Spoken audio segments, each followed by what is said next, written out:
Nova Scotia, BC, and Quebec, and soon several municipalities in Ontario will be on board with banning indoor tanning services to anyone under the age of 18.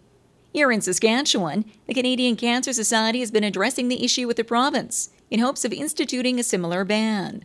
And at this point in time, meetings with the province have brought the following results.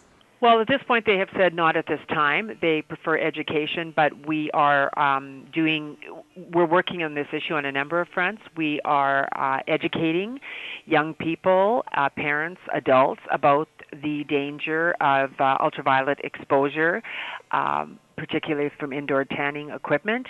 And, with advocacy, with any type of policy, you have to meet with policymakers and MLAs, get them to understand the issue, and we will continue to do so because we think this is an important one. And as the Canadian Cancer Society continues to put pressure on the province to institute the ban, it's been joined by the Saskatchewan Medical Association in the SunSmart Saskatchewan initiative, along with support data from studies on the effects of using tanning beds. Melanoma is the deadliest form of skin cancer and is on the rise. It is one of the most common cancers for young people between the ages of 15 and 29.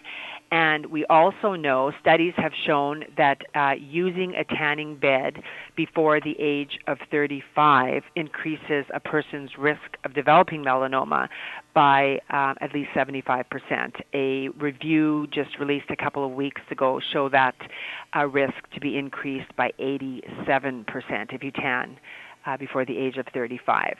Facts which the province's chief medical health officer concurs with and says will be closely looked at to see what the best measure of action would be for Saskatchewan in the long run. It's still something that we remain open to looking at what would be the best approach. And again, in our context, we understand that, there's commercial tanning beds, people can have their own equipment, and we have summers where the sun is strong, the UV index is high. So we're trying to see what's the best way to move forward on this in a way that really works for the public. The Canadian Cancer Society reminds the public that suntanning beds do not provide a source of vitamin D as promoted by the industry. Vitamin D can easily be attained through 15 minutes of exposure daily to natural sunlight or through a healthy diet.